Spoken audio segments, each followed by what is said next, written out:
Boa tarde, pessoal. Aqui quem está falando é Pablo Abrão e mais uma vez estamos aqui com o nosso excelentíssimo poeta Luiz Sampaio.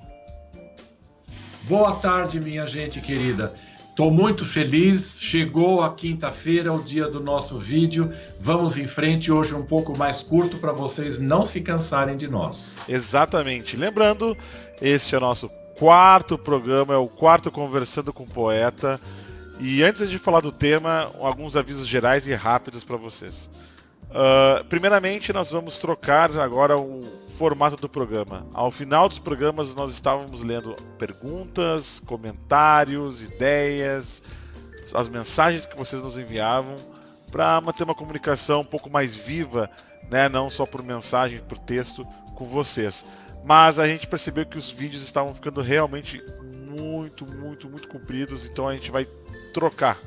A partir de agora, a partir da semana que vem, nas terças-feiras, lembrando, nas terças-feiras, nós vamos fazer lives. É exatamente isso que vocês estão ouvindo. Serão vídeos ao vivo, transmitindo eu e o Luiz Sampaio, respondendo perguntas, comentários e frases, mensagens que vocês enviam durante a semana. E também para quem estiver ali online assistindo a gente ao vivo e quiser mandar alguma pergunta também, pode enviar. Vai ser o nosso Conversando com os Leitores. Então, a partir da semana que vem serão 2 formatos de vídeo. Terça-feira, Conversando com os Leitores ao vivo, e quinta-feira, gravação. Normalmente a gente grava a quinta, né? A gente sempre fala que é quinta, porque a gente grava a quinta, mas acaba publicando sexta-feira de manhã. Então, sexta-feira de manhã vai ao ar o Conversando com o Poeta, que então é esse programa onde a gente tem uma temática, tem um poema, etc.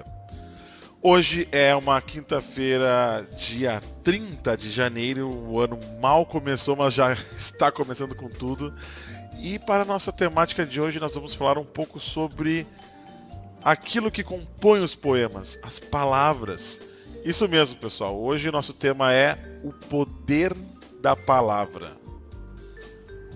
E como sempre agora, o Luiz tem escrito um poema exclusivo para nossos programas. Luiz, deixa contigo a palavra então. Tá. Então vamos começar como a gente está querendo criar tradição, tudo é muito novo, mas um dia será tradição. Vamos começar por um poema. Hoje sobre a palavra. Há que escrever sobre tanta coisa.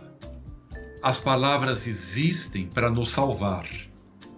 Mas para tanto precisam soar. O silêncio nos cala o encanto, o silêncio nos pesa tanto. Atados de pés não se avança, e no entanto o poeta insiste, e das pedras nos lança o mar. Eu quis aqui mostrar o poder da palavra de nos tirar do cotidiano, nos tirar das pedras, dos pés no chão e nos lançar ao mar, ao além, ao avante. A palavra é poderosa. De fato é, né? A gente vem falando já em alguns programas sobre o poder da poesia, de diversas formas a gente tem falado do poder da poesia, do poder das palavras. Mas hoje, exclusivamente, a gente vai falar das palavras. Eu adorei o poema, Luiz, parabéns. Obrigado. Então, eu pensando na palavra,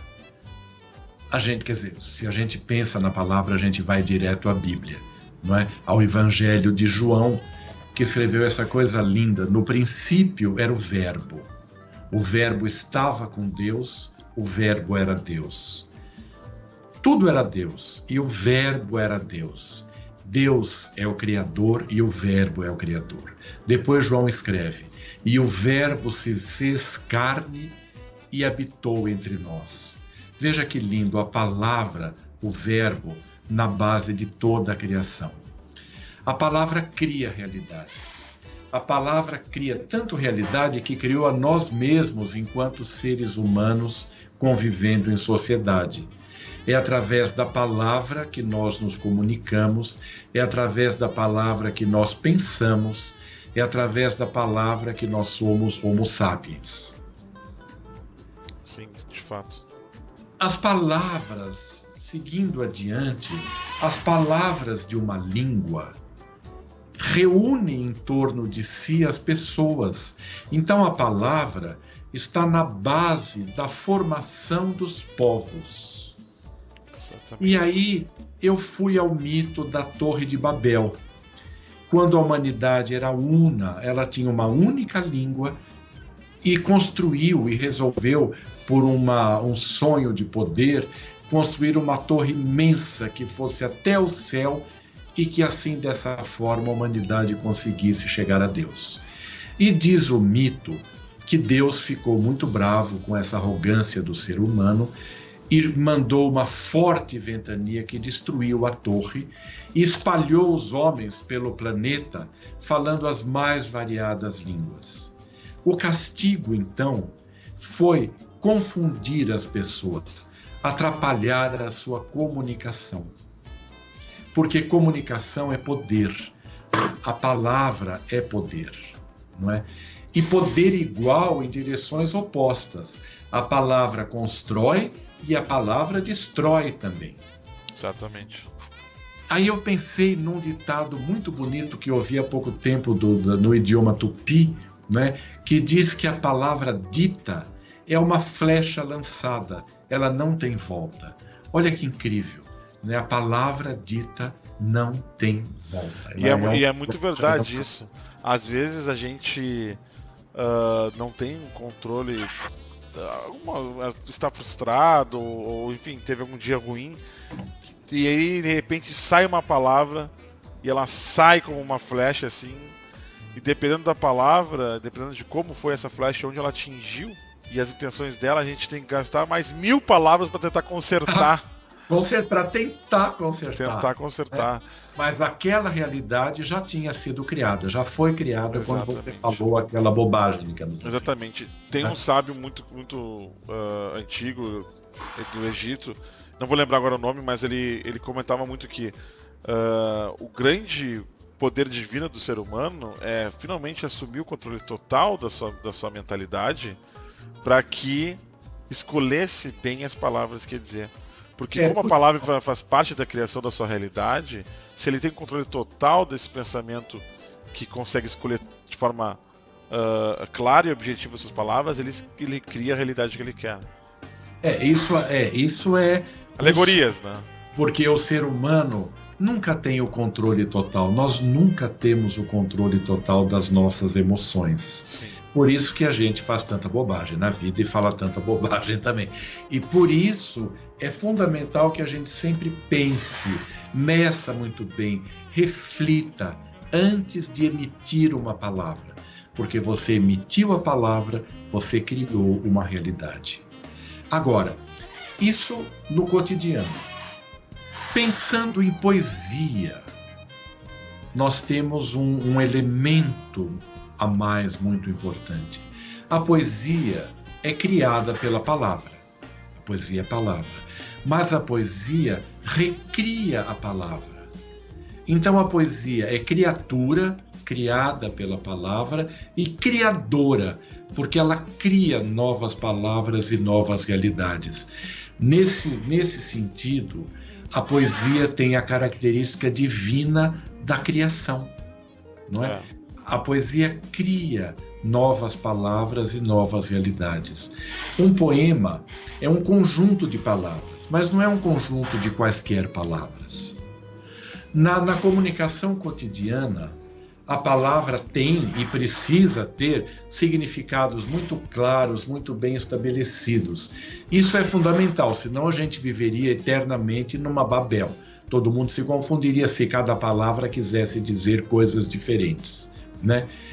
Então, isso que nos resguarda da Babel é a função primeira da palavra, que é ter um significado preciso e exato e permitir a comunicação de um povo. Mas a poesia, que é criada de palavras, por palavras, não utiliza necessariamente, ou talvez muitas vezes, ela não utiliza as palavras nos seus significados primeiros, mais básicos, fundamentais. Assim, pensando, nós temos a palavra na língua portuguesa casa. Casa é uma casa. Se a gente falar para uma criança, desenhe uma casa, ela vai lá, desenha uma casinha, um telhado, janela, porta e tal. Rio é um rio, é aquela coisa que corre. Floresta, um conjunto de árvores, tem a floresta amazônica. É muito preciso. Todos sabem o que é casa, rio, floresta. Na poesia, eu posso falar, por exemplo, assim: o amor entrou sem bater e incendiou minha casa, onde eu me resguardava em silêncio. Que casa é essa? Que o amor incendiou, o amor não incendeia nada, né? E como é que ele entrou na minha casa, onde eu me resguardava em silêncio? Que casa é essa? Né? Eu posso falar, por exemplo, o rio dos meus sentimentos não deságua no mar. Que rio é esse? Rio é rio. Como é que existe um rio de sentimento? Todo rio deságua no mar. Por que o meu não deságua no mar? Exato. Ou eu posso falar assim: a escura floresta da dúvida. Que floresta é essa de dúvida? Isso é poesia. São as palavras tomadas pelo poeta e reunidas a outras palavras de forma que elas ganhem um novo significado. Então, a gente vê que as palavras de uma língua são criação coletiva de um povo, não é?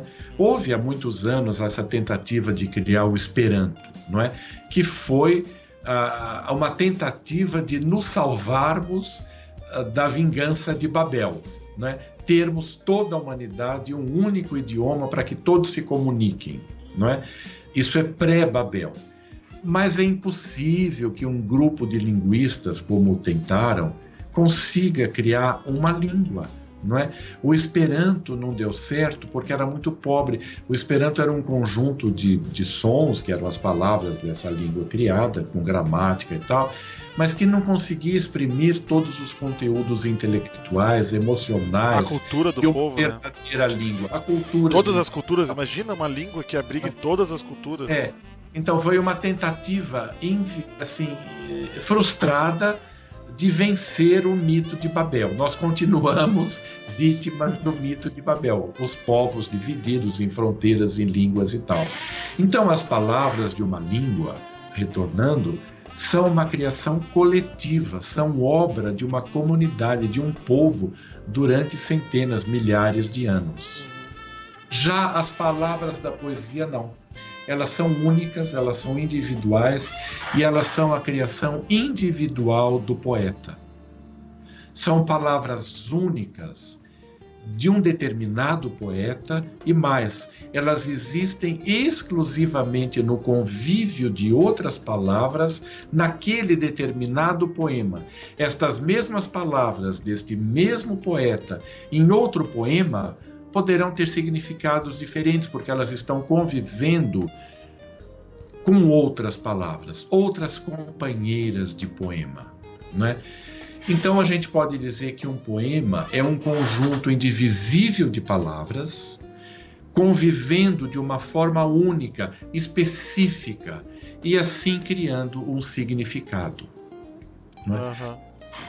Na poesia, a palavra comum, muitas vezes até um pouco desgastada pelo uso muito frequente. Isso que eu ia perguntar para ti, se tu não acha que as palavras de hoje em dia as palavras não perderam um pouco do seu poder?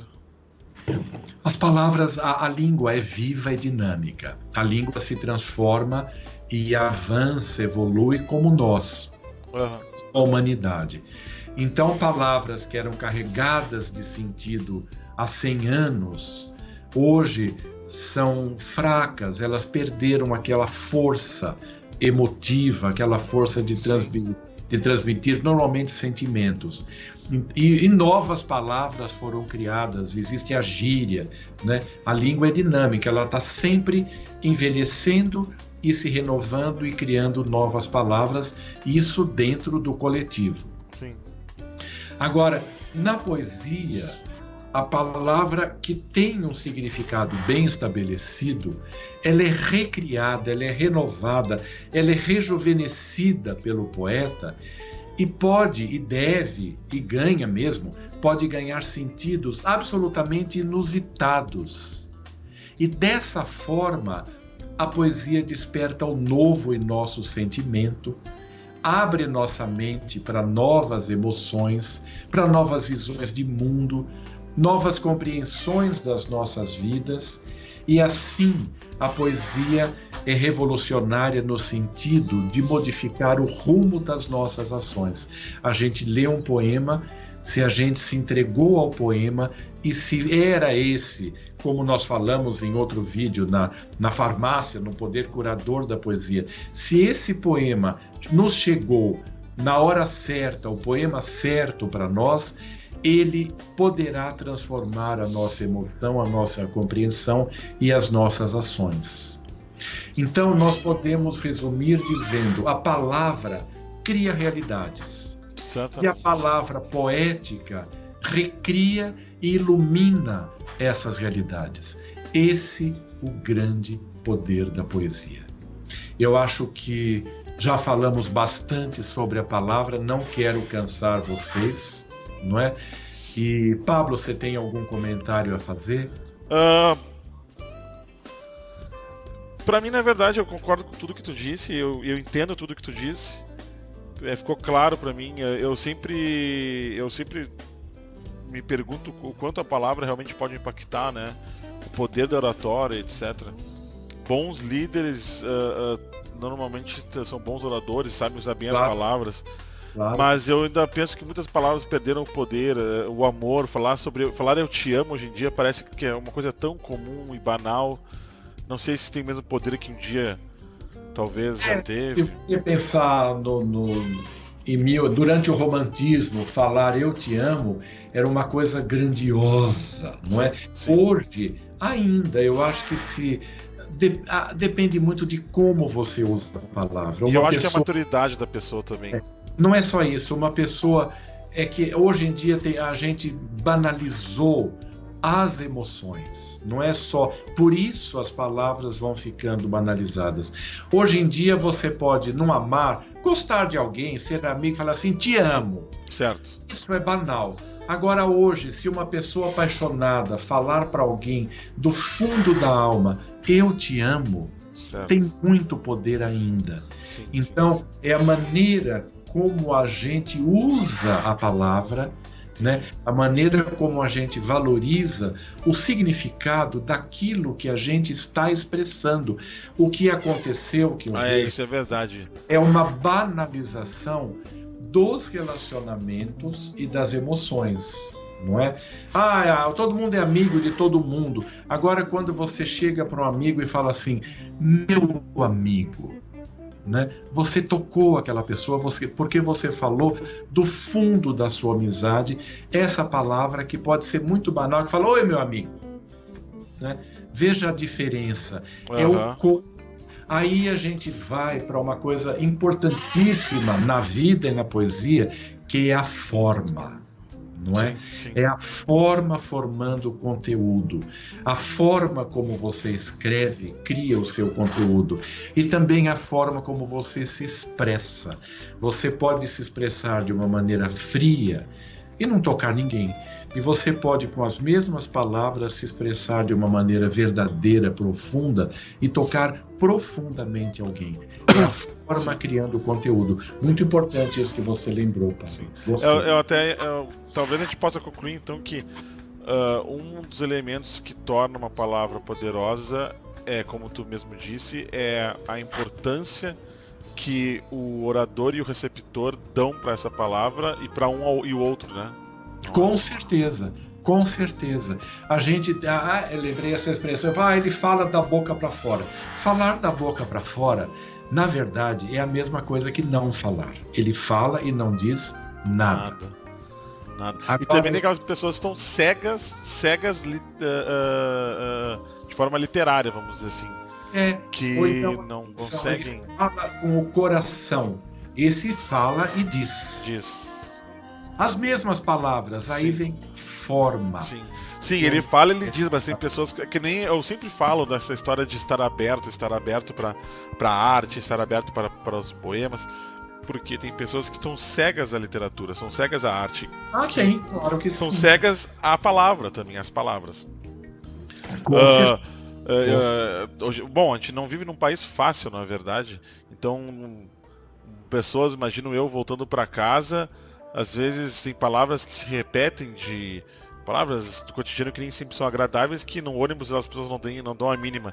Mas de repente um com licença, um obrigado, um por favor, sincero, pode fazer a diferença na vida de uma pessoa. Muita diferença. Pode fazer muita diferença. Abrir os olhos. Cria emoção, cria relações, né? Alegra quem pediu licença e quem deu licença, da maneira como essa licença for pedida. Exato. Ou por favor, ou muito obrigado. São aproximações, né? São trocas de carinho muito importantes no cotidiano e que estão se perdendo, como dizem que a poesia está se perdendo. Eu não sinto isso. Eu sinto que a poesia tem lugar, sim, e a poesia consegue tocar e iluminar pessoas até então surdas e cegas à poesia.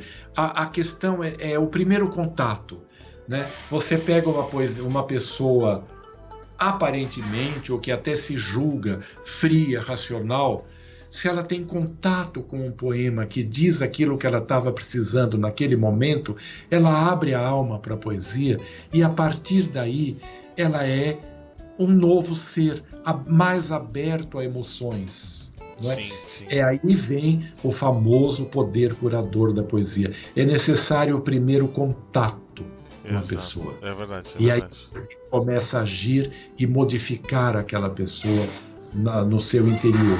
Modificar o por dentro dela. Verdade, não é? Concordo. Assim, com certeza. Bom, eu acho que exploramos bem a nossa temática de hoje. Para todos vocês que acompanham o programa Conversando com o Poeta, eu aconselho que quem não ouviu os outros programas, acesse no site, estão todos lá, na aba blog, Conversando com o Poeta, vocês podem acessar os programas antigos. E vale muito a pena, porque as temáticas que escolhemos, e foi por acaso, não foi planejado, são complementares, de certa forma. Falamos já sobre o poder curativo, hoje falamos sobre o poder da palavra, uma complementa a outra. E eu queria encerrar aqui, lembrando a todos que pensem nas palavras, vamos encher o mundo de palavras positivas, vamos encher o mundo de palavras carinhosas. Isso é um tipo de revolução silenciosa, de certa forma, que é meio contraditório porque são palavras, mas é uma revolução silenciosa, que pouco a pouco pode mudar nosso cotidiano, pode mudar nossas vidas, o bem-estar dos nossos amigos e família. Então, pessoal, eu concordo com o que o Pablo disse. Eu acho que a arte tem esse poder revolucionário. A arte leva a humanidade adiante, sim, não é? E eu termino desejando a vocês que a poesia ilumine, fortaleça, recrie suas emoções, entendimentos e ações na vida cotidiana. Vamos sempre juntos pelos caminhos infinitos da poesia. Eu quero vocês felizes, minha gente querida. Até o próximo vídeo. Sejam felizes. Até o próximo vídeo, pessoal. Um grande abraço. Nos vemos na próxima quinta-feira. Tchau, tchau.